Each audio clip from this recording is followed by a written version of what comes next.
எல்லாத்துக்கும் சாப்பாடு எடுத்து பிரியாணி சாப்பாடு அது யாருக்குன்னா கொடுக்கலாமே. பிரியாணி தவிர வாங்கிக்கோங்க எல்லாருமே. பிரிஞ்சி கல்யாணத்துக்கு யாருன்னா பிரிஞ்சி போடுவாங்களா? அந்த காலத்தில் இருக்கிற மாதிரியே இருக்கிறாங்க. பழைய காலத்தில் தான் பிரியாணி ஃபேமஸ் ஆகிறதுக்கு முன்னாடி பிரிஞ்சி போடுவாங்க.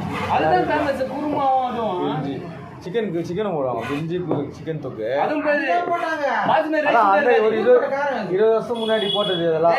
பாஸ்மதி ரைஸ் கூட இல்லை அப்போ. ஆமாம், சாதா ரைஸ் தான். அவன் பேரே மஞ்சள் சோத்துன்னு சொல்லுவான். அதுக்கு ஊறுகாய் வச்சு சாப்பிடுவோம்.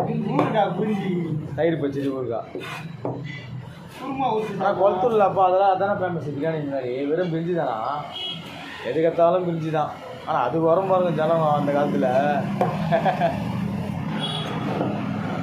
ஆனால் நல்லா செய்வாங்க. நல்லா இருக்கும்.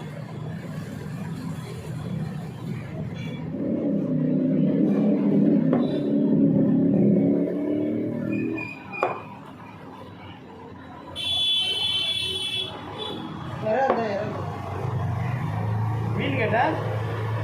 வரவேற்று குழம்பு மீன் கேட்டியா? கொஞ்சோண்டு இறக்குது. யாருக்கு அவருக்கா? இது சாப்பிடுவான் இதை.